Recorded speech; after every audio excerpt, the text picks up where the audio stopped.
3 furious days during the sweltering summer of 1863, General Robert E. Lee's Confederate Army of Northern Virginia slammed into General George Gordon Meade's Union Army of the Potomac across the rolling fields, ridges, and hills near Gettysburg, Pennsylvania.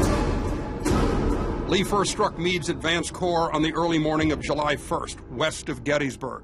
But the Union troops, though defeated, withdrew to the heights east and south of the town by evening. Lee struck the left, then the right flanks of Meade's army on July 2nd, but met with only limited success. The fighting had been savage.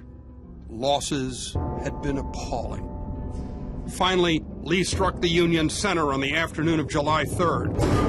Nearly 3 full divisions had advanced across almost a mile of open fields in the face of horrific small arms and artillery fire, mercilessly shredding the Confederate ranks. By the time the attack fell upon the Union center, there was too little left of the attacking Confederate divisions to carry it. The Battle of Gettysburg had been decided, but the struggle to save Lee's shattered army was just beginning.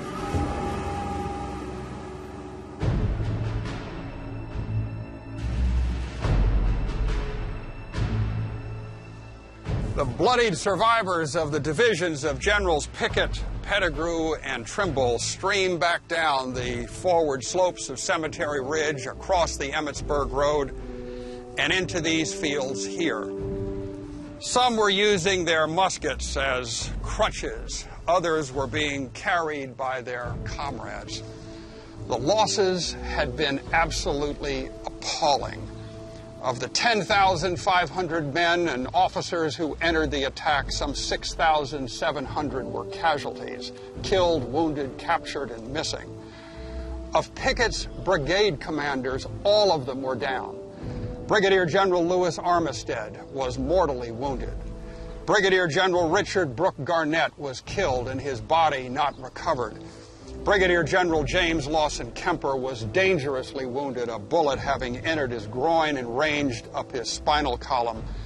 Of the 15 regimental commanders in Pickett's division alone, 13 were killed, wounded, captured, or missing.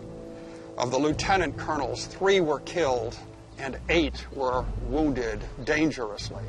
In Pettigrew's command, these losses continued, Pettigrew himself being wounded. His own colonel of his brigade, Colonel James Keith Marshall, was dead, 2 bullets having hit his head simultaneously. 3,500 of Pettigrew's and Trimble's officers and men were down. Losses in some of these regiments were just unbelievable. In the 11th Mississippi, 87% of the men were killed, wounded, captured, or missing. Of the University Grays of the 11th Mississippi, 100% of them were lost, as were 100% of the color company of the 38th North Carolina. General Lee rode out into these fields here, where only 50 minutes before his attack had been launched. He tried to console his men as they streamed back toward Seminary Ridge. But General Lee was facing the most ominous task of any commander, and that is to retreat an army after a lost battle. For Lee, he would have to move out of Gettysburg. 50,000 officers and men, more than 20,000 non-combatant support personnel, more than 10,000 critically wounded and sick. He would have to move 57 miles of quartermaster, subsistence, ordnance, and ambulance trains. All this he would have to move 50 miles to the Potomac River and cross a mountain range, the passes of which were 400 feet above the valley floors. He would do this with an enemy victorious, chasing him and trying to move in for the kill. It would be aided by 2 more Union armies moving into the area, and Lee would face 10 consecutive days of torrential rains. Lee was indeed embarking upon an operation that was one of the most difficult he would face in his military career. It would be the retreat from Gettysburg.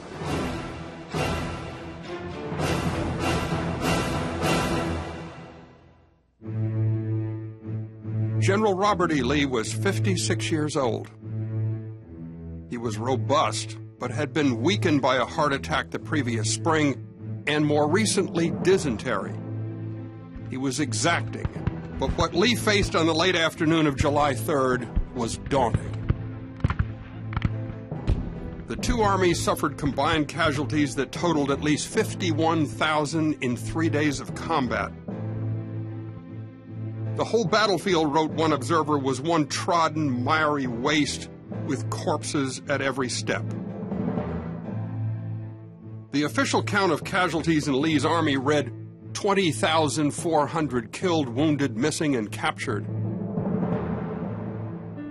Wounded were taken off the battlefields on litters carried by drummers, musicians, convalescent soldiers, and African-American slaves of officers and enlisted men, many of whom wore the distinctive badges of the ambulance corps. Wounded were brought to the division hospitals as quickly as the transportation equipment allowed.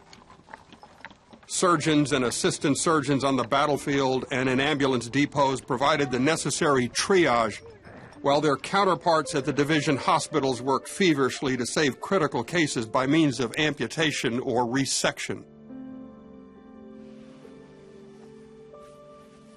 There were 10 division hospitals behind Lee's 6-mile-long lines at Gettysburg. Each of them had been established by the Corps and division quartermasters in consultation with the medical director of the Corps and the chief surgeon of the division as each division moved onto the battlefields.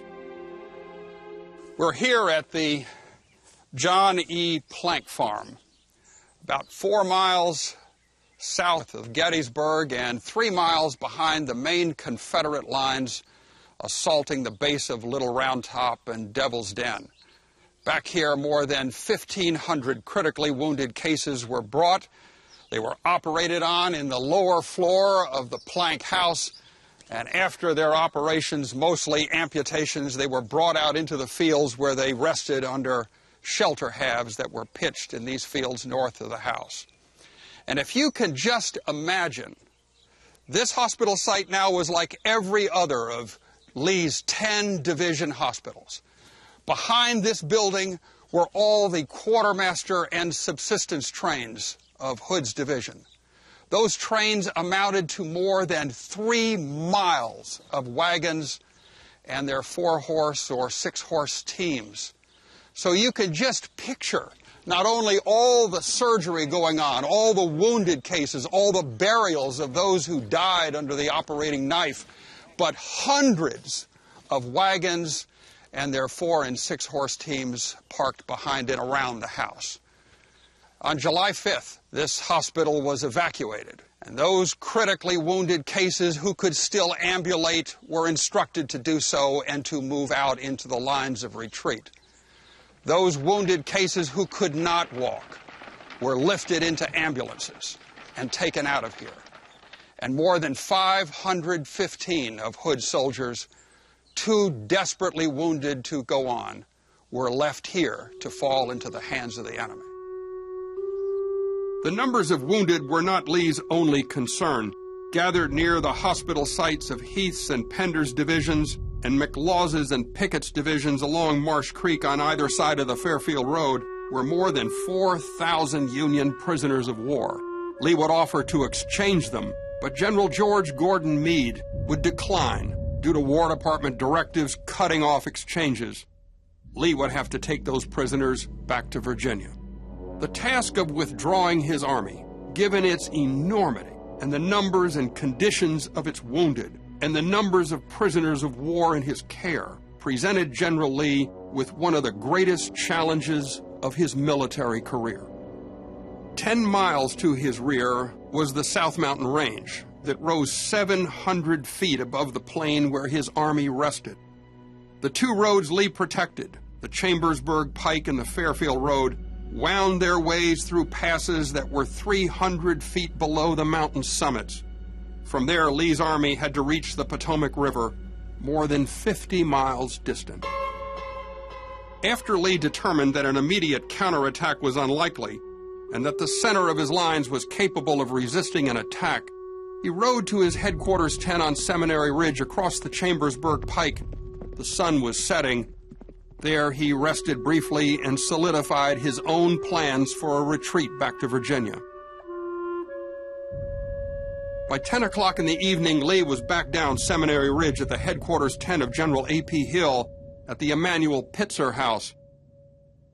There, with the light of a flickering candle, Lee and Hill discussed the retreat. They were soon joined by Lieutenant Generals James Longstreet and Richard S. Ewell. Hill's corps occupied the center of the Confederate lines, and Lee determined it should lead any retreat using the Fairfield Road.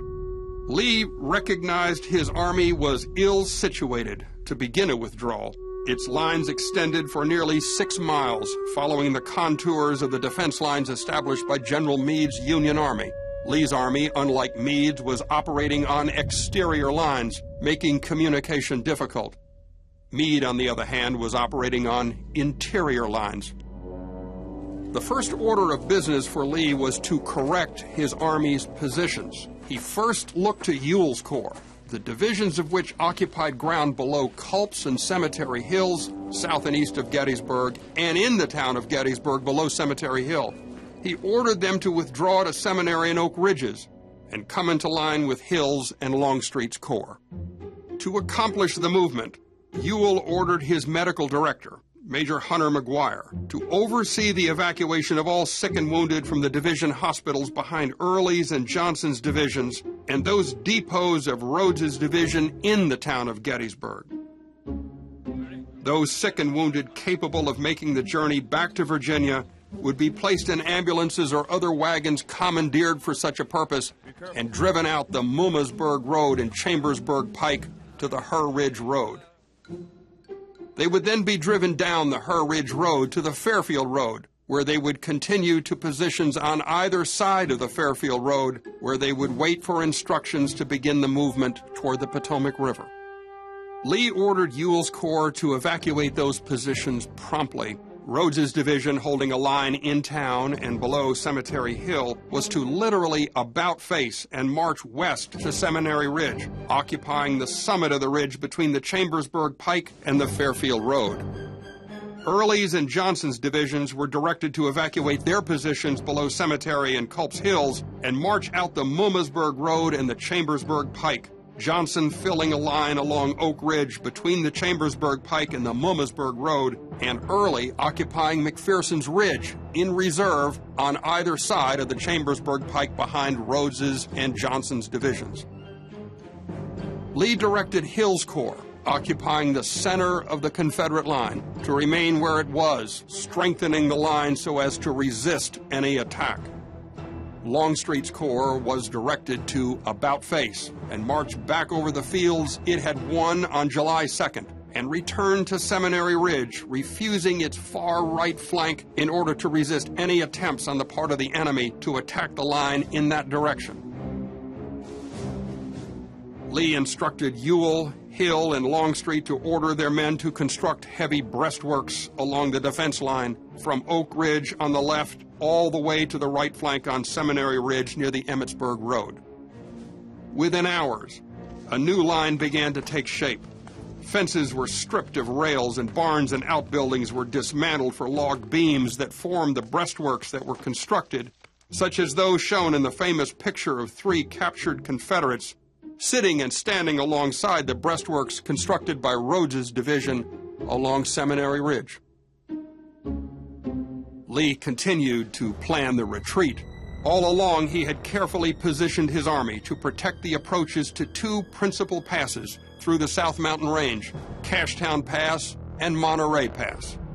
The Cashtown Pass carried the Chambersburg Pike through 700-foot-high mountain range gradually. Monterey Pass, on the other hand, was steep. The Chambersburg Pike was macadamized. The Fairfield Road and the Mariah Furnace Road to Monterey were not. Both of those routes had served as essential elements of Lee's lines of support and communication that extended all the way down the Cumberland Valley to the Shenandoah, some 200 miles to Stanton, Virginia on the Virginia Central Railroad, a rail line which ran 100 miles east from Stanton to Richmond. Along that line, Lee communicated with his President and Secretary of War. His army forwarded and received supplies, and even forwarded and received mail throughout the entire campaign. Lee would fall back upon the very line of support and communication he had so carefully protected throughout the campaign and the ensuing battles at Gettysburg. Lee determined that the wagon and ambulance trains of the Army would lead the retrograde movement. Hill's and Longstreet's corps trains, along with Stuart's cavalry division trains, would assemble on the Chambersburg Pike and move toward the Cumberland Valley and the Potomac River by means of the Cashtown Pass and near roads connecting the Chambersburg Pike with the Cumberland Valley Turnpike to Williamsport, Maryland on the Potomac River. Lee directed General John D. Imboden and his independent cavalry brigade to guide and protect those wagon and ambulance trains of Hill's and Longstreet's corps and Stuart's cavalry division. The wagon and ambulance trains of Ewell's 3 divisions, as well as the reserve wagon train assembled by Ewell's corps and parked 8 miles in Lee's rear between Fairfield and Cashtown, would lead the Army on the Fairfield Road to the Mariah Furnace Road and over Monterey Pass to Hagerstown and finally Williamsport. Protecting nearly 40 miles of those trains would be the chief quartermaster of Ewell's corps, Major John Alexander Harmon. General Ewell went up to Harmon and, pointing his index finger at Harmon's nose, he said, "I want you to get those trains across the Potomac River, or I don't want to see your face in this army again." Hill's corps would follow Ewell's wagon and ambulance trains. As Hill's corps evacuated the center of the defense lines, Longstreet's and Ewell's corps would evacuate their positions on the right and left, respectively. Ewell's troops would serve as the screening force, protecting Longstreet's corps as it marched into line behind Hill. Once all of Longstreet's corps was on the march up the Fairfield Road, Ewell's corps would then begin its retrograde movement. As in all movements of these armies, the roadways would be occupied only by artillery battalions and those wagon trains accompanying the troops. The infantrymen would march in columns on either side of the roads. Pioneer teams would advance ahead of the marching troops, tearing down fences and obstructions to allow the infantrymen to pass without impediment. To add even more difficulty to the operation, Lee's pontoon train and bridge, situated 50 miles to his rear at Falling Waters on the Potomac River, was attacked at the very same time Lee was engaged in planning the retreat. As the wounded soldiers were lifted into ambulances in all the hospitals behind Lee's lines, there were goodbyes. Many were final goodbyes. The ambulances of Ewell's corps arrived at sites along and on either side of the Fairfield Road in the early morning hours of July 4. Even the lifeless body of Colonel Isaac E. Avery of the 6th North Carolina remained in a quartermaster wagon, placed there the previous evening by his slave, who wanted the colonel's remains buried in North Carolina. Before he died, Irwin had penned a note to his wounded regimental major that read, "Tell Father I died with my face to the enemy." The senior surgeon in Ewell's corps who had been instructed to remain behind was Dr. John M. Hayes of the 26th Alabama.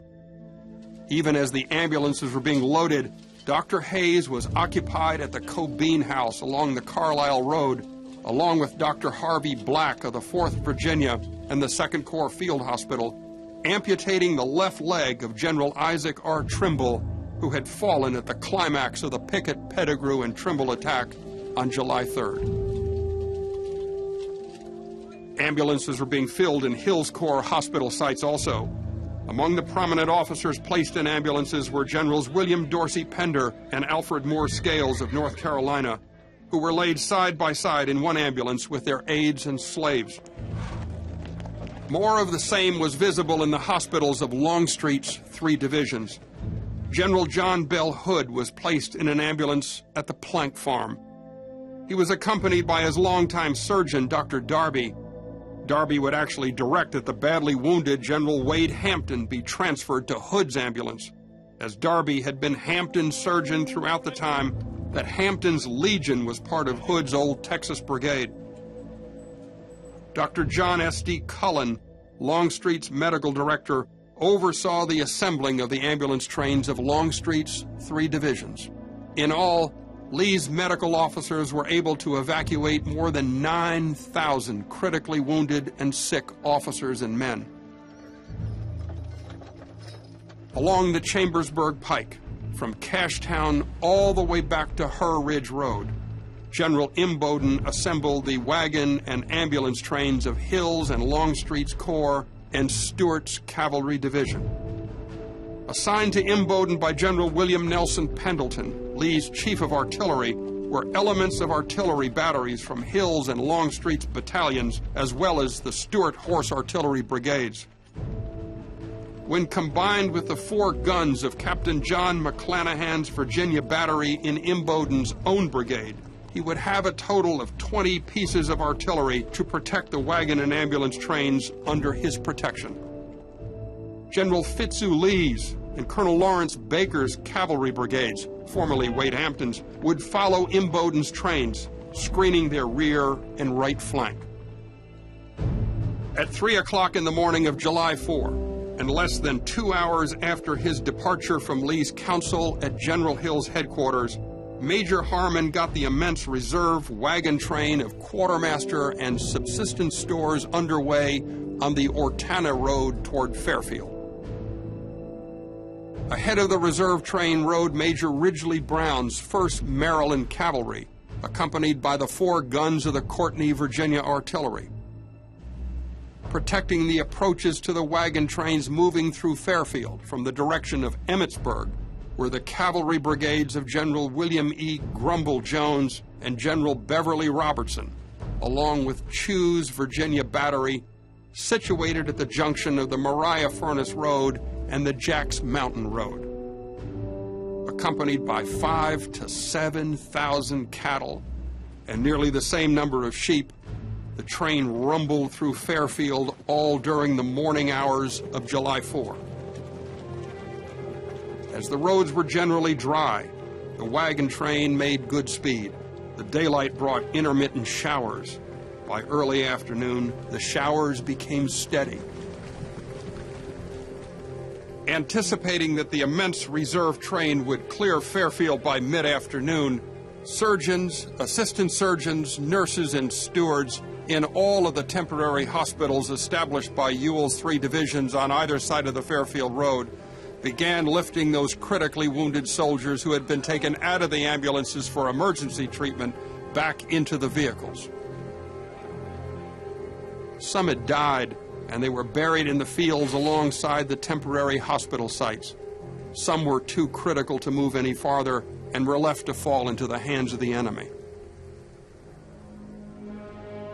By 2 o'clock in the afternoon of July 4, the last elements of the reserve train began passing through Fairfield. It had taken 11 hours. Major Harmon then called upon the wagon and ambulance train of the rear division in line, that of General Rhodes, to move onto the Fairfield Road toward Fairfield and into line behind the reserve train. By 4 o'clock in the afternoon, the very windows of heaven opened up and rain fell in blinding sheets. As the last of Rhodes's wagons entered Fairfield, General Early's wagon and ambulance trains were directed into line. They were followed by General Johnson's division trains late at night. When fully stretched out on the road, the wagon and ambulance trains under Major Harmon's command extended for more than 40 miles.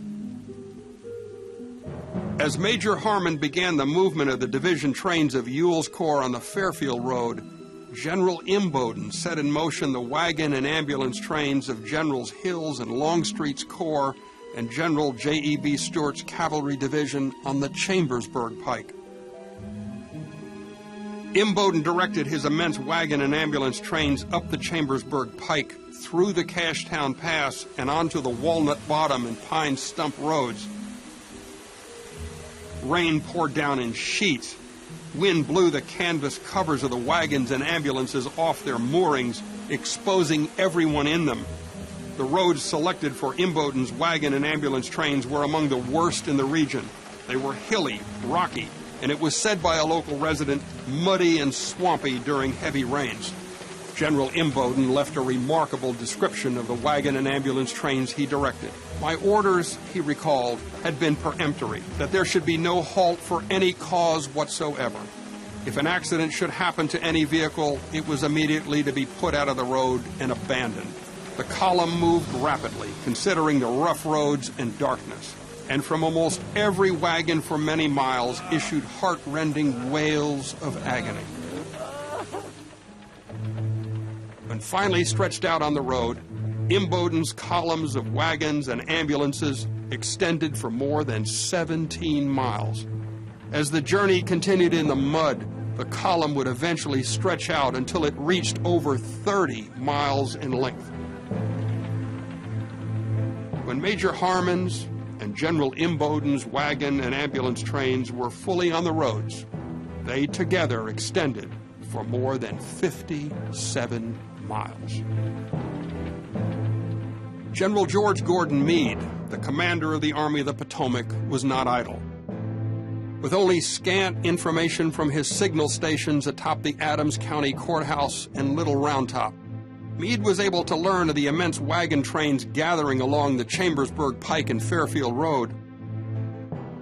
General Meade directed the cavalry brigade of General J. Irvin Gregg of the 2nd Cavalry Division to move around what he understood to be the Confederate left flank and to try to intercept any wagons moving through the Cashtown Pass toward Chambersburg. General Meade then sent orders to General Hugh Judson Kilpatrick to move his 3rd Cavalry Division from its position on the Baltimore Pike near Littlestown and Two Taverns toward Emmitsburg and Monterey Pass. Looking at his map, Meade knew that Lee's wagon trains would have to negotiate Monterey Pass if they were moving along the Fairfield Road. Kilpatrick was directed to not only strike those trains if he could, but send information to Army headquarters of Lee's movements.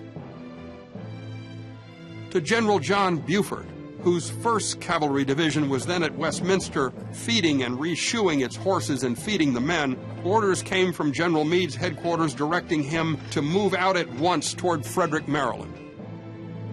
He instructed Buford to put his division into position to strike Lee's trains in the Cumberland Valley by moving through Turner Pass. Gregg's brigade, Kilpatrick's division, and Buford's division got underway on the afternoon of July 4. No sooner had they started than the rain fell in sheets, slowing their movement. Many of the horses and the men in those cavalry commands had not been fed for days, making their lengthy movements over rough terrain exceedingly difficult. Behind Major Harmon's immense wagon and ambulance trains, Lee directed his troops to begin their long and difficult trek back to Virginia. General Hill's Corps, holding the center of Lee's defense lines at Gettysburg, was ordered to move into line first. As Hill's men, bloodied and thinned from battle losses, moved into line, pioneer teams using coal oil set fire to their hastily constructed log breastworks. Lee would use the dense smoke to partly obscure the movement of his troops. General Longstreet's columns filled the fields on either side of the Willoughby Run Road, waiting to get into line behind Hill's columns. The wait by Longstreet's men was exasperating. The pace of the immense columns of wagons, ambulances, and Hill's marching troops was exceedingly slow. The rain poured, and Longstreet's dense columns of troops waited without any shelter all through the night. As Longstreet's corps waited on the Willoughby Run Road, Ewell's corps, after evacuating its breastworks along Oak and Seminary Ridges, marched down the Her Ridge Road to the Fairfield Road and formed battle lines on either side of the Fairfield Road to protect the columns marching toward Fairfield and to protect those, Longstreet's corps, waiting to get into line. The retreat of Lee's army was not conducted without some difficulties. Protecting Major Harmon's wagon and ambulance trains at Monterey Pass in the dark, rainy night of July 4 were only 2 companies of the 1st Maryland Cavalry and 1 artillery piece from the Courtney, Virginia Artillery. That one gun had, it appears, only about 12 rounds of ammunition in its limber chest. The remaining 3 guns of the Courtney, Virginia Artillery continued on protecting the head of the reserve train along with the remaining companies of the 1st Maryland Cavalry.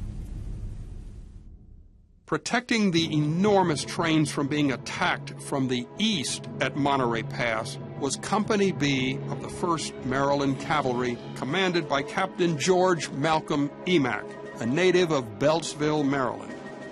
Emack positioned his company midway down the slope of the eastern face of South Mountain, on either side of the Emmitsburg-Waynesboro Turnpike, just below the Monterey House, a popular mountain resort hotel. The 1 artillery piece occupied the center of Emack's lines. Company A of the 1st Maryland occupied a position on either side of the turnpike along the western face of the mountain.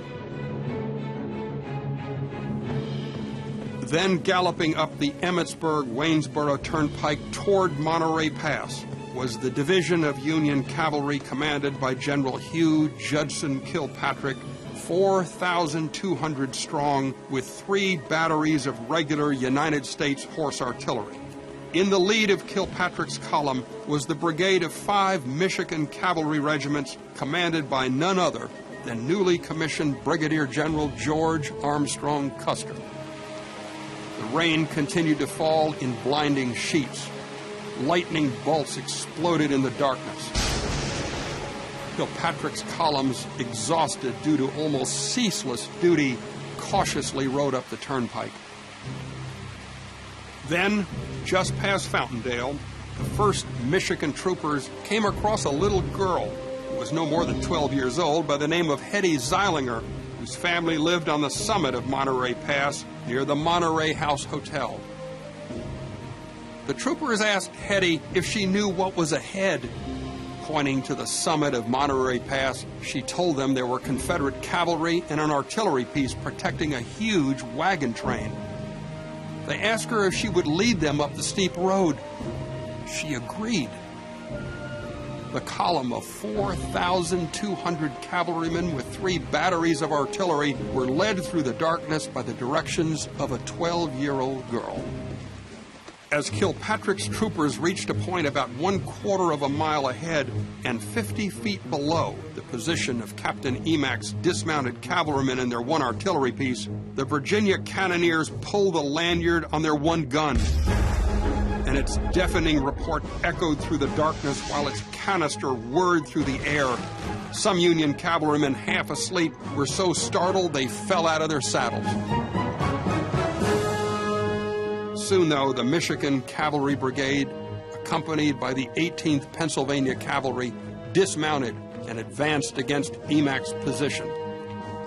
Kilpatrick's division pressed forward until Emack's troopers and their lone artillery piece took up a position 600 yards to the rear at the intersection of the Emmitsburg-Waynesboro Turnpike and the Mariah Furnace Road. Behind Emack's position, the huge wagon trains continued to rumble up the Mariah Furnace Road and onto the Emmitsburg-Waynesboro Turnpike toward Waterloo and Waynesboro. Kilpatrick's Union columns formed around the Monterey House Hotel. General Custer directed the 5th and 6th Michigan Cavalry to advance, dismounted, toward Emack's Confederate defenders. Rifle fire erupted all along the summit.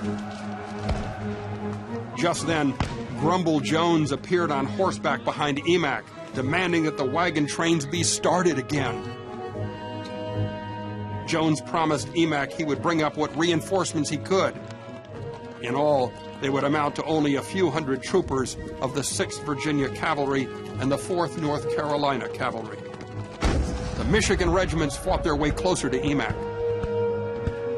Custer directed 2 of Captain Pennington's rifled guns to unlimber and fire explosive shell toward the passing wagon and ambulance trains.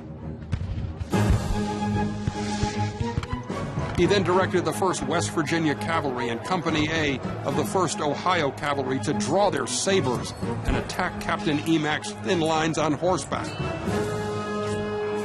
In one of the most dramatic moments of the Civil War, Custer led his mounted commands directly into Emack's lines while lightning bolts flashed overhead. Briefly, the fighting in front of the wagon trains was hand-to-hand.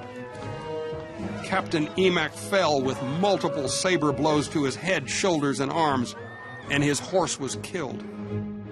The heavy Union columns broke through the Confederate defenders. And soon the entire division of Union cavalry was galloping down the long column of wagons and ambulances of Rodes's division between the summit of Monterey Pass and Waterloo, capturing more than 250 wagons and nearly 1,300 prisoners, mostly wounded officers and men, and African-American teamsters, laborers, and slaves. Among those captured were the wounded Colonel Thomas S. Keenan of the 43rd North Carolina and Major Charles C. Blacknall of the 23rd North Carolina. Narrowly escaping capture was Major Blacknall's commander, Colonel Daniel Harvey Christie.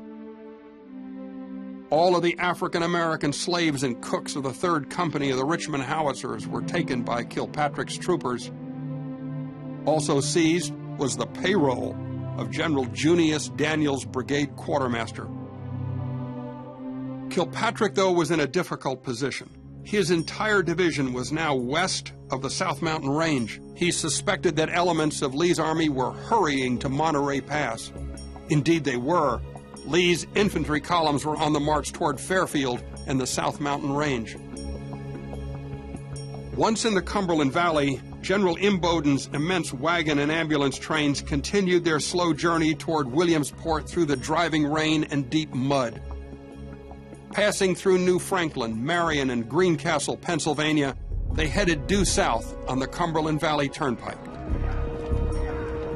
Attacked once just below Greencastle on the morning of July 5th by a roving cavalry command under Captain Ulrich Dahlgren, Imboden personally called up elements of his 4 regiments protecting the wagon and ambulance trains and beat back the attackers.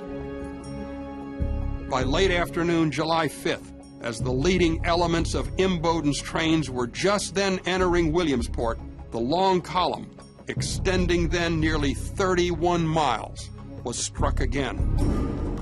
This time the attackers were elements of the 1st New York and 12th Pennsylvania Cavalry regiments that had fled to Bloody Run in Bedford County, Pennsylvania in mid-June when General Ewell's corps attacked and overwhelmed General Robert H. Milroy's Union occupational forces at Winchester, Virginia and Martinsburg, West Virginia. Under the command of Captain Abram Jones of the 1st New York, the Union cavalry, having approached Imboden's trains from Mercersburg, Pennsylvania, struck them at a place called Cunningham's Crossroads, inflicting serious damage on the wagon and ambulance trains of Hill's corps and taking more than 650 prisoners, in excess of 300 of whom were badly wounded. Among the prisoners was the wounded Colonel Collett Leventhorpe of the 11th North Carolina. After beating back the attackers, Imboden's wagon and ambulance trains continued on to Williamsport. In the wee hours of July 5th, John Harmon's 40-mile-long wagon train began to arrive in Williamsport. The rain was pouring down in torrents. That train was directed down here to the bottomlands in attempts to try to get as many of those wagons across the Potomac River as possible. The river was rapidly rising with the falling rains, and soon the ford was completely obliterated.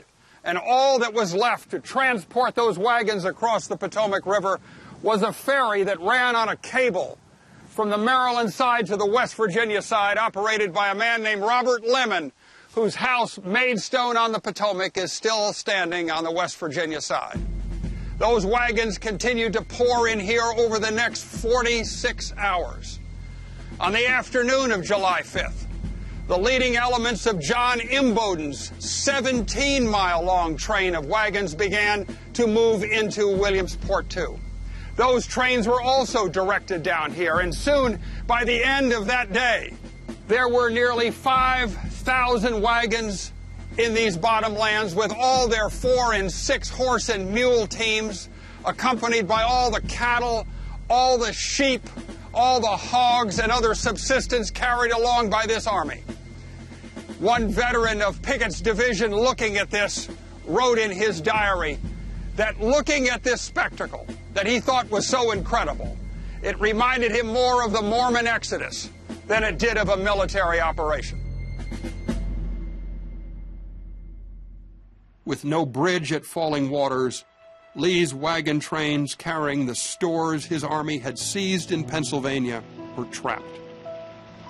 Canal boats were then lifted out of the C&O Canal and launched in the Potomac River. Connected to the two shores by means of ropes, the canal boats hauled wagons and ambulances across the river around the clock. Williamsport became a vast hospital. On either side of Potomac Street, and along all the cross streets from the Canal Basin to the Toll House, on the Hagerstown Turnpike, Longstreet's, Ewell's, and Hill's Corps set up temporary hospitals for those sick and wounded in desperate need of medical and surgical attention.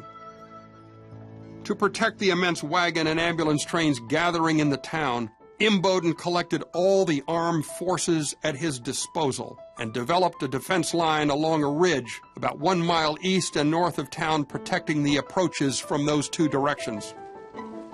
His own independent cavalry brigade formed the center of those lines, all dismounted. The better parts of 2 infantry regiments, the 31st and 58th Virginia, that had protected the Williamsport ford throughout Lee's invasion of Pennsylvania, were added to Imboden's defenses. In addition, Captain William Pegram's Company F 21st Virginia Infantry was ferried across the river from its bivouac site near Maidstone on the Potomac. By mid-afternoon, July 5th, the 54th North Carolina Infantry appeared on the West Virginia shore of the Potomac River. It had arrived there escorting Lee's long overdue wagon train of reserve ammunition, all the way from Richmond, Virginia to Stanton and down the Shenandoah Valley to the Potomac River. Wounded officers in the ambulance trains like Colonel William Delaney of Cobb's Legion and Colonel William Eilert of the 53rd Virginia organized companies of wounded soldiers, armed them from weapons found in the quartermaster trains, and sent them to the defense lines. Using 2-gun sections, Imboden directed the placement of artillery in positions from the Cumberland Valley Turnpike all the way to below the Williamsport-Boonesboro Road. The whole success of the invasion, in fact, the life of the Army itself, depended upon the successful defense of the wagon trains that jammed in Williamsport and along the bottomland between the canal and the Potomac River. As General Kilpatrick's weary columns galloped along the western face of the South Mountain Range toward Boonesboro in the early morning hours of July 5th, General Buford's 1st Cavalry Division headed toward Frederick through driving rains in an effort to get across the South Mountain Range in order to intercept Lee's enormous wagon trains. Not far from Emmetsburg, Buford added General Wesley Merritt's reserve brigade to his columns. The men and horses were weary and hungry.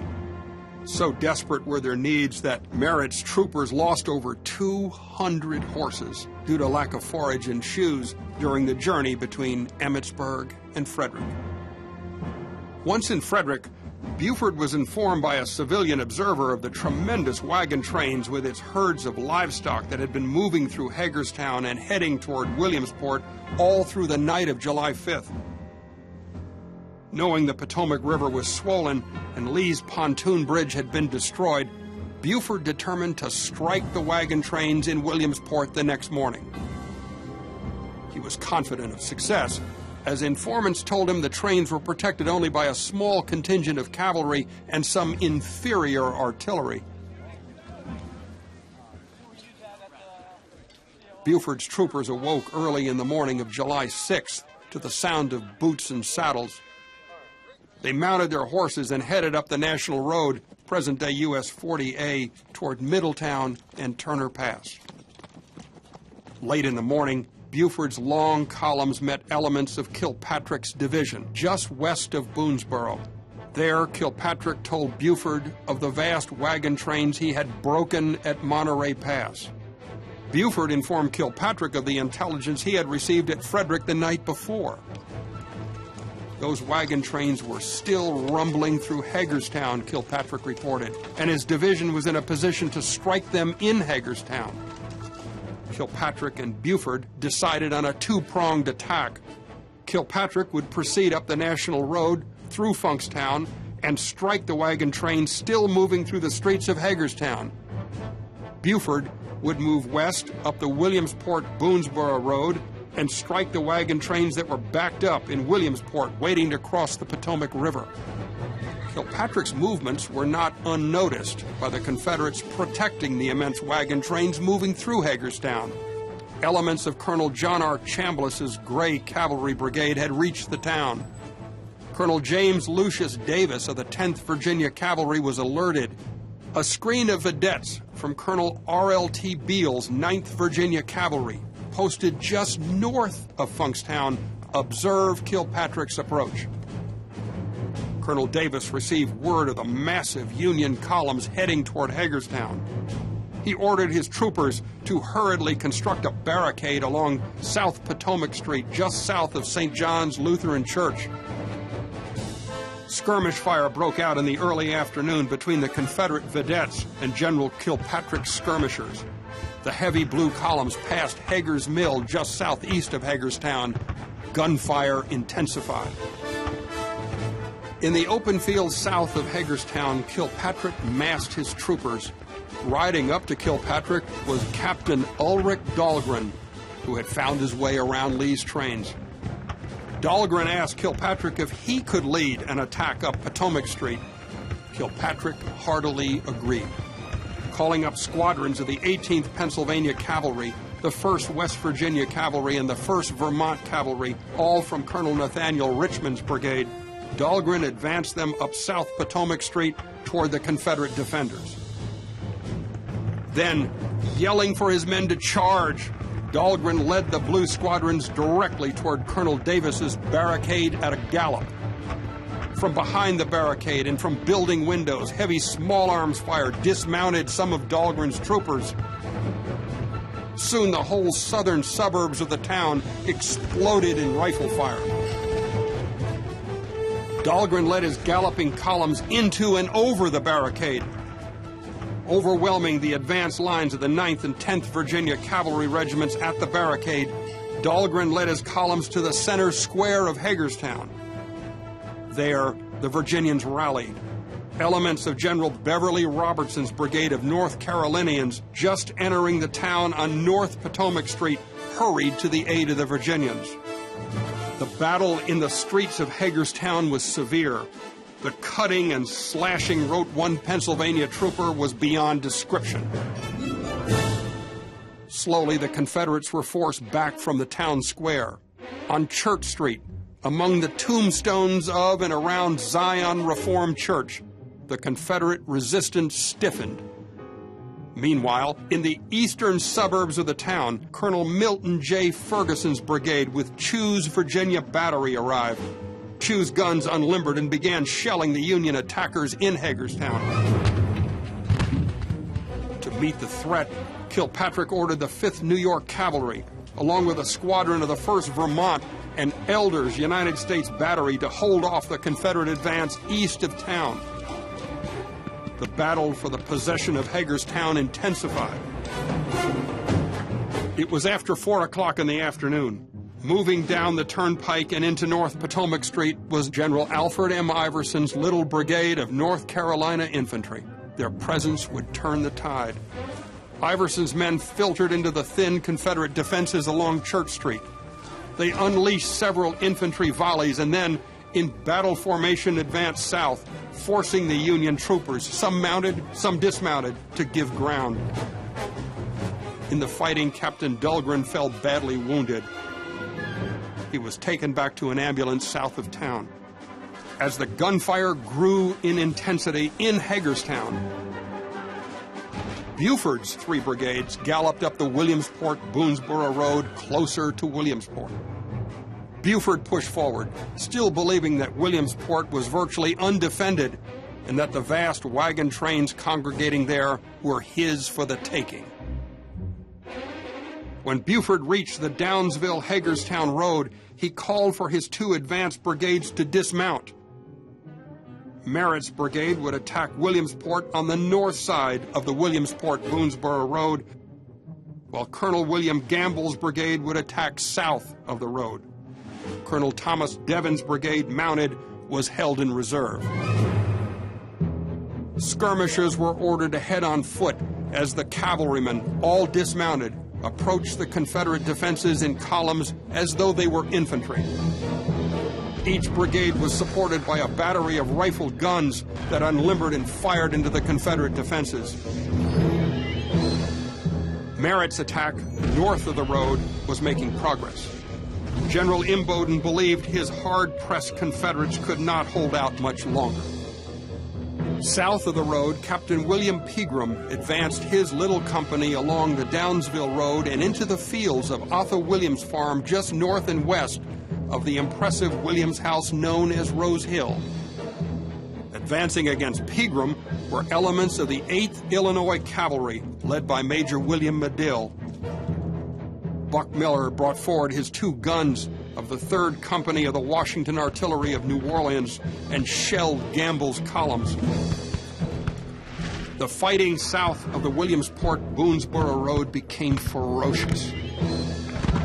Pegram was killed, and Major Medill fell from his horse, mortally wounded.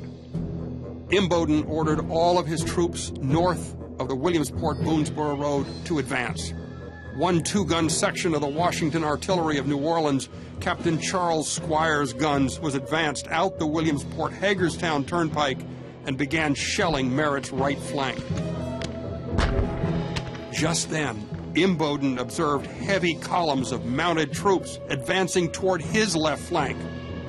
It was General Fitzhugh Lee's Confederate Cavalry Brigade. It had just arrived following the rear of Imboden's long wagon and ambulance trains. Merritt's troopers suddenly halted.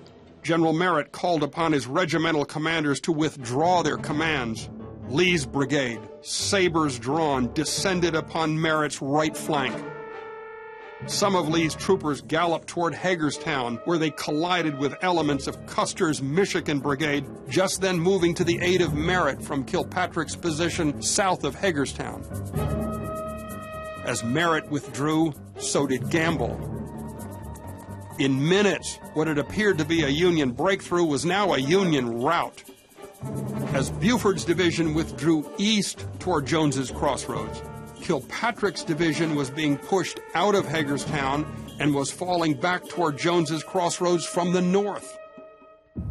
Well into the darkness, the fighting continued along the Hagerstown-Sharpsburg Turnpike as one Confederate attack after another slammed into Kilpatrick's retreating columns. One Confederate attack, mounted by Grumble Jones's brigade, struck Kilpatrick from the direction of Funkstown. By midnight, 2 Union divisions, both in near disarray, jammed the fields around Jones's Crossroads. The battles of Hagerstown and Williamsport were over. Kilpatrick's and Buford's divisions had been badly beaten. Lee's immense wagon and ambulance trains, and all the purchased, impressed, and confiscated stores and vast herds of livestock were safe. Meanwhile, back at Gettysburg, Lee's infantry columns moved onto the Fairfield Road all through the morning of July 5th. Longstreet's weary and rain-soaked troops slogged their way up the Willoughby Run Road and into position behind Hill's slow-moving corps. In the midst of Longstreet's corps, Pickett's division, assigned to guard the prisoners of war, brought the more than 4,000 Union prisoners onto the Fairfield Road in the midst of the enormous columns moving toward Fairfield and Monterey Pass. As the last of Longstreet's troops entered the Fairfield Road, The long columns of Ewell's corps filtered onto the road, leaving behind the Georgia Brigade of General John B. Gordon. Along with the Louisiana Guard artillery, the commands designated as the rear guard of Lee's retreating army. The rear was screened by Colonel Elijah V. White's 35th Battalion of Virginia Cavalry that spread out in a long line behind the retreating infantry columns. Fully aware of Lee's withdrawal up the Fairfield Road toward the South Mountain Range, General Meade put his own army in motion. He directed General John Sedgwick to move his 6th Corps onto Lee's rear and follow it to the mountains. Sedgwick's mission was explicit. He was ordered not to bring on an engagement with Lee, but rather to uncover Lee's intentions. Many of Meade's senior commanders were convinced that Lee was withdrawing to the South Mountain Range in order to fortify a position there. Meade, however, was not convinced at first. He believed Lee was in full retreat toward Virginia, and he acted on that belief. He directed all of his corps to march as quickly as possible to Frederick and Middletown, Maryland. There, the army would advance through Turner's, Fox's, and Crampton's passes and into the Cumberland Valley to hopefully intercept Lee before he could cross the river. On the morning of July 5th, Dr. Simon Baruch and Dr. J.F. Pierce were seated out here on the lawn. They were roasting a peacock that they had found, the first meal they had had in days. All morning long, they had seen the columns of Lee's retreating army move up the Fairfield Road. As Dr. Baruch looked up onto the ridge, he saw an entire column of Union cavalry with sabers drawn, flashing in the sun. As that cavalry moved down into this yard behind them, came literally endless columns of General Horatio Wright's division of General John Sedgwick's 6th Corps, the corps that General Meade had sent out to pursue Lee's army as it retreated up the Fairfield Road. A captain came up to Dr. Baruch and asked him, "Are there any Confederates around here?" And he said, "No, only wounded ones." And so the 6th Corps moved on into Lee's rear, pressuring him all the way to Fairfield. Lee's rear guard periodically halted, formed battle lines, unlimbered the 4 guns, and opened a blistering fire on Sedgwick's advancing troops. With virtually all of his army in a position to aid his rear guard, Lee constantly offered Sedgwick opportunities to attack. "Draw the enemy to us," Lee said to Generals Ewell and Early, "and then smash them." Sedgwick was not about to take the bait. Darkness fell on the afternoon of July 5th, with Ewell's corps at the base of the South Mountain Range on either side of the Mariah Furnace Road. Longstreet's corps had reached the base of the South Mountain Range at Monterey Gap on either side of the Emmitsburg-Waynesboro Turnpike. Both Ewell and Longstreet directed their troops to construct breastworks along a military crest of the mountains. Axes and shovels were heard all through the night in the pouring rain. Bonfires were lighted behind the log and earthen breastworks, making it appear Lee's men were there to stay. This is the Mariah Furnace Road leading to the entrance to Monterey Pass. And as darkness fell, Lee had all of those troops in Ewell's corps build breastworks and light fires along the base of the South Mountain Range.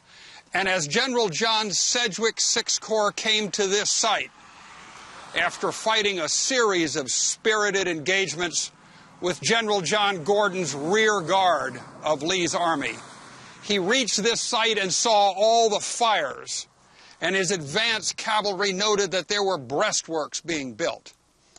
So John Sedgwick sends a message to General George Gordon Meade telling him that he believes that Lee is fortifying the mountains.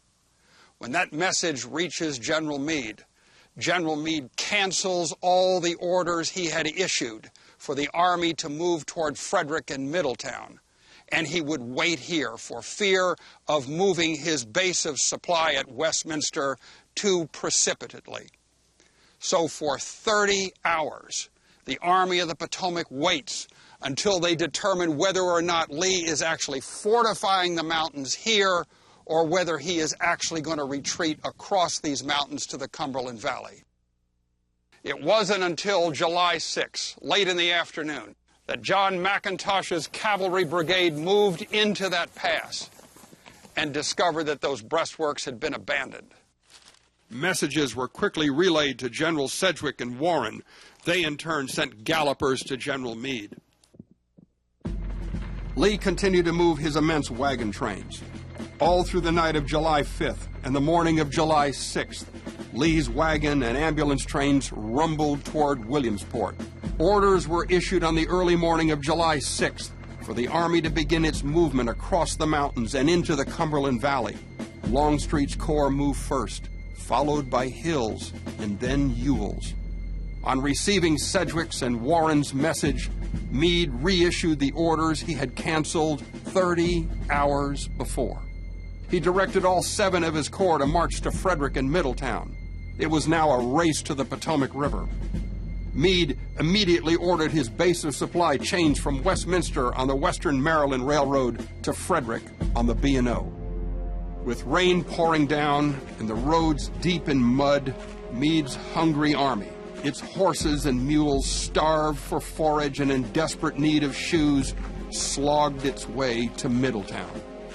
West of the South Mountain Range, Lee's army was rapidly moving toward Hagerstown. As Lee's army was now on macadamized roads all the way to Hagerstown, it picked up speed. Meade was not to be outdone.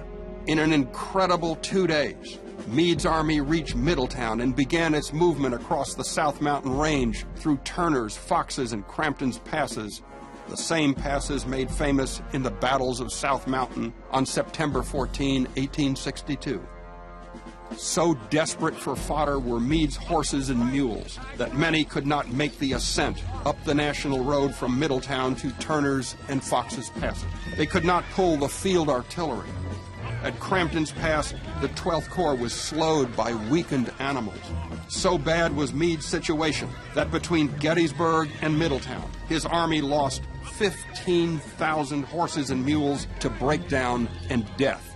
They literally littered the roadways. Lee and his engineers, along with Colonel E. Porter Alexander, rode along the ridges and hills between Hagerstown and the Potomac River in an effort to identify the best defensive line. By the evening of July 9, Lee and his engineers had identified a defense line. They chose a broken ridge line that ran from just west of Hagerstown all the way to Downsville, known locally as Salisbury Ridge. Lee directed General J.E.B. Stuart to move his cavalry brigades out the National Road toward Beaver Creek and Boonesboro, and out the Williamsport-Boonesboro Road to Boonesboro. He admonished his cavalry chief that his troopers were to, at all costs, hold back any enemy advance up those roads toward Hagerstown and Williamsport until the defense lines could be completed and filled with the troops. Lee then ordered his corps commanders to direct large details of infantrymen, artillerymen, and non-combatants, including many of the African-American slaves accompanying the wagon and ambulance trains, to prepare breastworks and gun emplacements along Salisbury Ridge in accordance with the plans drawn up for the defenses by the engineers. Work began on July 9 and continued throughout the night and all through July 10. All through that time, Stuart's horsemen battled Meade's cavalry advance, trying desperately to buy time. General Meade's Union troops were on the move. Advancing up the National Road from Boonesboro was General John Buford's cavalry division. Behind it was General John Sedgwick's 6th Corps. Stuart battled Buford all the way back up the National Road. Stuart withdrew to Funkstown, and there, in the afternoon of July 10, he directed one more concerted effort to buy more time for Lee's army to finish the Salisbury Ridge defense lines and to fill them. In command east of Funkstown was General Fitzhugh Lee, He called upon Colonel William White, commanding the wounded General George T. Anderson's brigade of Hood's division, to hurry his Georgians across the Stone Bridge, over Antietam Creek, march through Funkstown, and come to the aid of his weary cavalrymen in the rolling fields east of the town. They were brought into line just as Buford's Union artillery batteries opened fire. Behind White's Georgians, Fitzhugh Lee directed Colonel Goody Bryan's Georgia Brigade, formerly commanded by General Paul Jones Semmes, who had been wounded at Gettysburg, to extend the Confederate line east of Funkstown. The Confederate line extended between the Stonebreaker Barn on the left and the Huck Barn along the National Road on the right. The fighting intensified as General Sedgwick's leading brigade, the Vermonters under Colonel Lewis A. Grant, came into line alongside Buford's dismounted troopers. Among those who fell badly wounded in the fighting east of Funkstown was Colonel Henry Dickerson McDaniel of the 11th Georgia. He would survive the war to become governor of Georgia. While Stuart's cavalry brigades battled General Meade's advancing Union 6th Corps on the National Road east of Funkstown, and on the Williamsport-Boonesboro Road on July 10, Lee's troops began to fill the trench lines. As evening fell, Stuart and Fitzhugh Lee withdrew the Confederate troops back out of Funkstown and across Antietam Creek. From positions north of Hagerstown, Ewell's Corps had filtered into the defense lines west of the city. Rhodes's division occupying the left flank, Early's division occupying the center, and Johnson's division occupying the right flank and connecting with the left flank of Hill's Corps. Pender's division of Hill's Corps occupied the left, extending to a brick schoolhouse. Heath's division occupied Hill's center, and Anderson's division held Hill's right, overlooking St. James College. Longstreet's Corps held the right flank of the defense lines. McLaws's division holding the left, with its left flank touching the right flank of Anderson's division of Hill's Corps on the Williamsport-Boonesboro Road. Hood's division held the extreme right, extending the Confederate lines to below Downsville, not far from the Potomac River. Lee's defense lines were 9 miles long. At critical points along the entire defense line, gun emplacements were built. Because the ridge on which the defense line was constructed was very broken along its entire length, Lee's engineers were able to install gun emplacements that not only were able to fire directly into an advancing line, but also into the flanks of any enemy column that approached the positions. Beyond the superiority of position with respect to an enemy attack, Lee's defenses were also constructed in front of a network of roads that allowed all the elements of the Army to quickly move in support of one another and to allow them to evacuate the lines with considerable speed and efficiency. Connecting Lee's left flank, Ewell's Corps, with the probable river crossing site at Williamsport was the Williamsport-Hagerstown Turnpike, now US 11. Connecting Hill's Corps holding the center of the defense lines with Williamsport and the Falling Waters Road to the river crossing at Falling Waters was the Williamsport-Boonesboro Road, present-day Route 68. Behind Longstreet's Corps was the Downsville Road that intersected the Falling Waters Road about 2 miles from the river crossing at Falling Waters. The connected the right flank of Lee's lines with the left and center. The road actually terminated at the site of the toll gate on the Williamsport-Hagerstown Turnpike that Lee had been using as his field headquarters. Between Williamsport and the river crossing at Falling Waters, 3 miles downstream, ran the towpath of the Chesapeake and Ohio Canal, a necessary connector between the two prospective river crossing sites. Lee consequently positioned his army enviably. It was on ground at least 50 feet higher than its enemy, and all units could rapidly move to the support of one another. As well, the lines could be readily evacuated when the time came. Lee's army had developed what became known as the Downsville Line. Meade's army pursued Lee as closely as the undulating countryside would permit.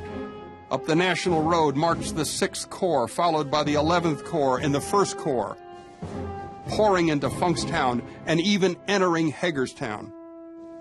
Up the Williamsport-Boonesboro Road marched the 5th Corps, followed by the 2nd Corps and the 12th Corps. The 3rd Corps followed behind. Meade's troops moved as far as the Hagerstown-Sharpsburg Turnpike, where they came under fire of the enemy skirmish lines in front of Lee's defenses along Salisbury Ridge. Along the Hagerstown-Sharpsburg Turnpike, from Funkstown to just below Jones's Crossroads, Meade aligned his army facing Lee. On the right was General Oliver Otis Howard's 11th Corps. To its left was General John Newton's 1st Corps. Then Sedgwick's 6th Corps. General George Sykes's 5th Corps followed, and to its left came General William Hayes's 2nd Corps, with General Henry W. Slocum's 12th Corps anchoring the left. The 3rd Corps, commanded by General William French, was held in reserve near Jones's Crossroads, along with the artillery reserve. Between Meade's lines on the Hagerstown-Sharpsburg Turnpike and Lee's defense lines ran Marsh Run, a small stream that, because of the incessant rains, had already reached anywhere from 5 to 6 feet in depth in places, making any attack by Meade's army upon Lee's lines utterly suicidal. Using church steeples in Hagerstown and Funkstown, as well as abandoned houses between the two contending lines, Meade established signal stations. Here, the Signal Corps set up telescopic observation posts. They continually scanned Lee's lines to determine any movements in them or openings for an attack. When Lee's troops finished constructing the trench lines between Hagerstown and Downsville, east of Williamsport, on July 10, Lee directed his engineers, along with pioneer teams, to reconstruct a pontoon bridge here at Falling Waters, connecting the Maryland and the West Virginia shores. To do that, Lee needed 26 pontoons. He needed trestle work and bridging to cover a span of 800 feet to bridge this area of the river. The process began on July 10. Most of the pontoons were constructed in Williamsport and floated 3 miles downstream to this site. One by one, they were put in place upon their arrival at Falling Waters and attached with intricate wooden trestle work. Simultaneously, they were held in place in the swift currents of the Potomac River by means of makeshift anchors made out of large wooden boxes filled with rocks and attached to the pontoons by ropes.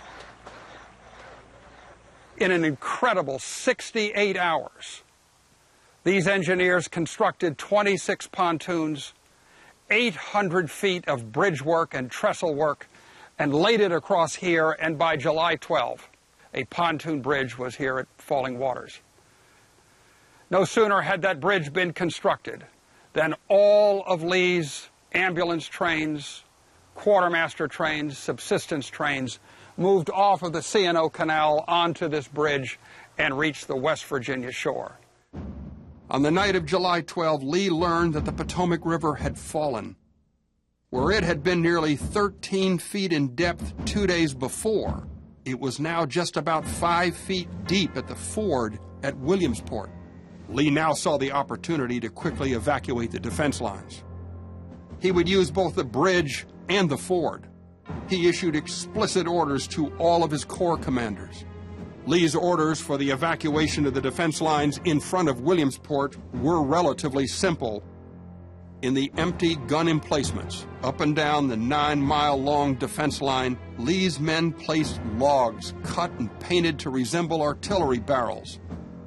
Over those Quaker guns flapped flags made of large square cloth painted red. At dawn, Union observers would see what appeared to be Confederate flags flying over occupied gun emplacements. Lee directed thousands of campfires to remain lighted so it would appear in the darkness that Lee's troops still remained in the trenches. Lee would evacuate the trenches under cover of darkness and heavy smoke. In the evening darkness of July 13, Ewell's Corps began its evacuation of the defense line on the left flank behind Hagerstown. This entire Army Corps moved out of the trenches west of Hagerstown, moved to Williamsport, and actually came down to the canal to wade through this aqueduct. The soldiers holding their muskets and cartridge boxes above their heads until they reached the west bank. There, they moved down to the Potomac River on the west bank of the Conococheague Creek and crossed the Potomac River at nighttime, holding their muskets above their heads across the river, and it was lighted only by bonfires on the West Virginia side. All of the quartermaster and subsistence trains traveling with Ewell's divisions were directed by Corley to ford the river using all the ford sites in front of and upstream from Williamsport. Large numbers of wagons were directed onto the towpath of the C&O Canal west, upstream, to fords more than a mile from Williamsport. On the right flank of the defense lines, Longstreet's corps withdrew at the same time as Ewell's. Longstreet's men marched along the Hagerstown, Downsville, and Falling Waters roads toward the pontoon bridge. McLaws's division on the left moved first, followed by Hood's. Torches and burning piles of fence rails lighted the Hagerstown, Downsville, and Falling Waters roads all the way to the river. One soldier in James Longstreet's corps, Val Giles of the 4th Texas Infantry, remembered this scene. In the late, dark hours of July 13, he was marching across this bridge. He remembered the lightning playing atop Old South Mountain, as he said, and he came to the bridge on the Maryland side, and there he saw Robert E. Lee seated on Traveler. He said he was a veritable claybank, but he sat there sipping a cup of coffee. His troops moved down onto the bridge, and as they did, the regimental band struck up the tune Dixie, and the soldiers began to pick up the cadence, and as they did, the bridge swayed back and forth until the officers hollered out for the men to stop. But the troops marched on, as Val Giles said, in rags and hope. Later that night, Hill's corps began its movement toward the river. Anderson's division evacuated its trenches overlooking St. James College and headed down the Hagerstown, Downsville Road, then west on the Williamsport-Boonesboro Road. Just east of Williamsport, the division was directed onto the Falling Waters Road. Pender's division, followed by Heath's. General Meade was unable to launch an attack. Visibility from all his signal stations along Marsh Run was extraordinarily limited due to the heavy smoke, rain, and fog. Moreover, the ground over which any attack would have to be directed was so saturated with rain that Marsh Run was at places 5 to 6 feet deep. Meade's cavalry probes around Lee's flanks had also proved discouraging to him. General Meade nevertheless called a council of war at his headquarters at Jones's Crossroad. Although he voiced support for an attack of some kind, his corps commanders demurred, most believing it could never succeed. On the morning of July 14, General Kilpatrick moved his cavalry division forward. He received virtually no resistance. As he approached Lee's defense lines, he found no resistance. Lee's army had abandoned them. Kilpatrick's division soon galloped into Williamsport. Finding the town empty save for the desperately wounded left behind in the makeshift hospitals, along with surgical teams and stragglers, Kilpatrick directed his division toward Falling Waters after hearing that Lee's army had passed that way to cross the river. General Hill's corps of Lee's army was just then crossing the pontoon bridge. General Richard H. Anderson's division was on the bridge. Pender's division under General Lane was behind it, and Heath's division was 1.5 miles back up the Falling Waters Road, manning breastworks. It was the rear guard of the bridge crossing. The tired and muddy soldiers of Heath's division had stacked their muskets. On the road, around the J.M. Downey House, was General Pettigrew's brigade, along with the mostly Tennessee Brigade formerly commanded by General James J. Archer, who had been captured at Gettysburg. General John Broken Burrows and General Joseph Davis's brigades formed on the right of the road, extending along a dominant ridge. As Kilpatrick's Union division reached a point about 1/4 of a mile in front of Heath's rear guard around the Downey House, Major Peter Weber of the 6th Michigan Cavalry volunteered to lead a battalion of his regiment against the Confederate defenders. He believed them to be small in number and generally too weak to resist an attack. In a moment, Weber's troopers galloped through the fog and haze toward the Confederate rear guard. Because of the lay of the land, the attack became directed toward the right flank of the Confederate line, Brockenborough's and Davis's brigades.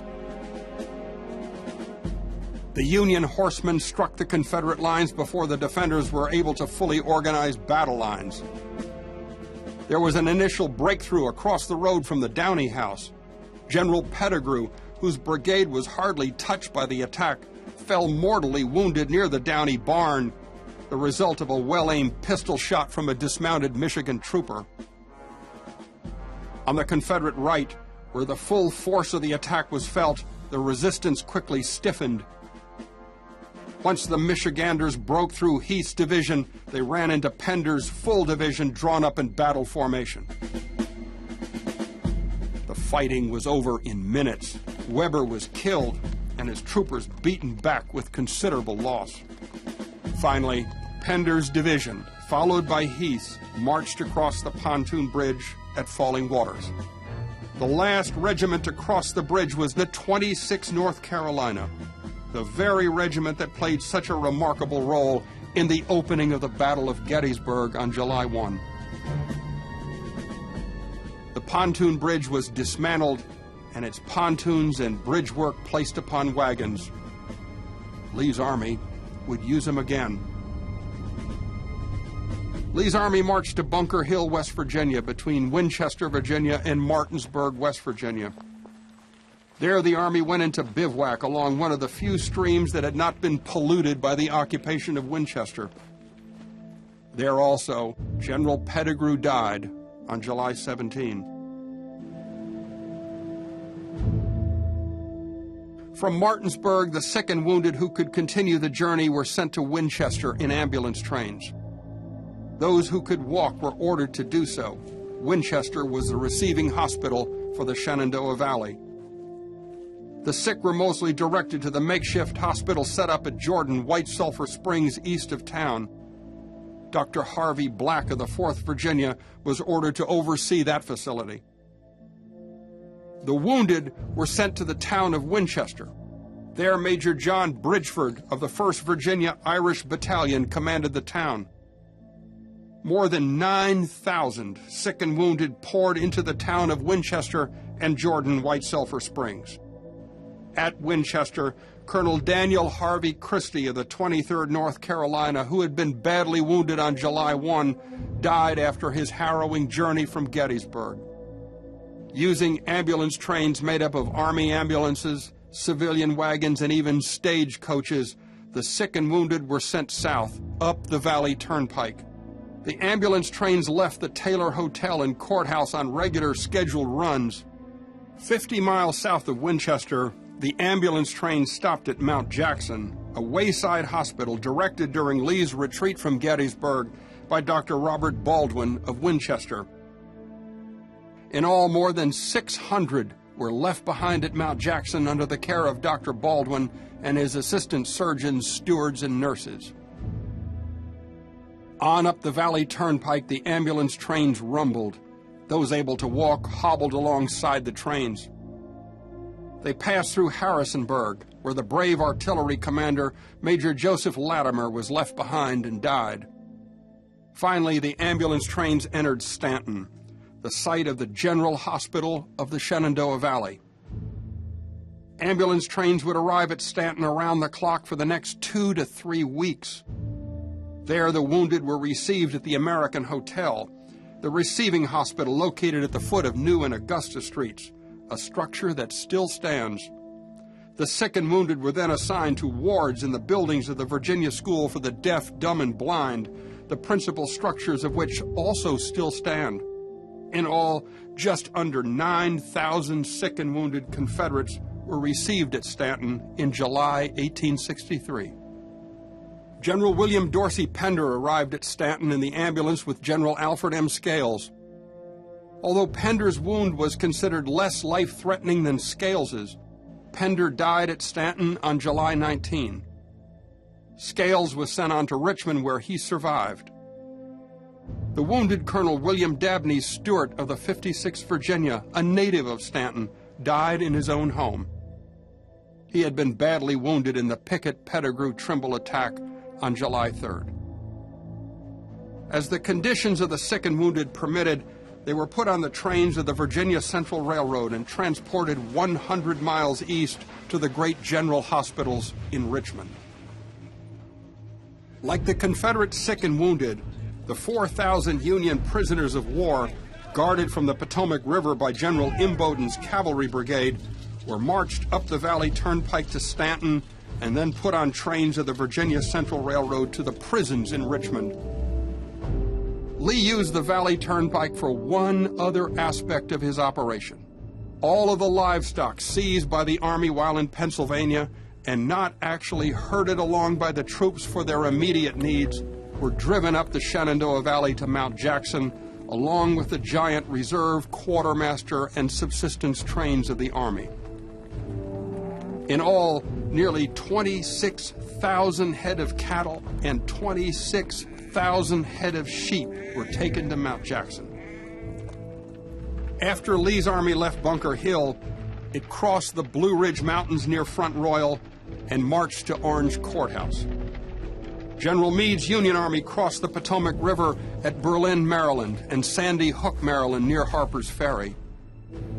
Meade had to cross the Potomac east of the Blue Ridge Mountains in order to better protect Washington, always his principal mission. In 10 days, Lee had gotten across the Potomac River an army of more than 50,000 combatants and 20,000 non-combatant support personnel, all 69 artillery batteries, and more than 57 miles of quartermaster, subsistence, ordnance, and ambulance trains filled with purchased, impressed, and confiscated stores. The retreat from Gettysburg was not only a successful military operation, it indeed restored the balance of power between the two contending armies in the East. Though a tactical defeat, the Battle of Gettysburg was hardly the turning point of the Civil War. It cannot now be argued that it was even the turning point of the war in the East. Instead, the bloody contest would go on for the better part of 2 more years.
To order Retreat from Gettysburg on DVD for $19.95, call 859-455-9330 or go online to witnessinghistoryonline.com.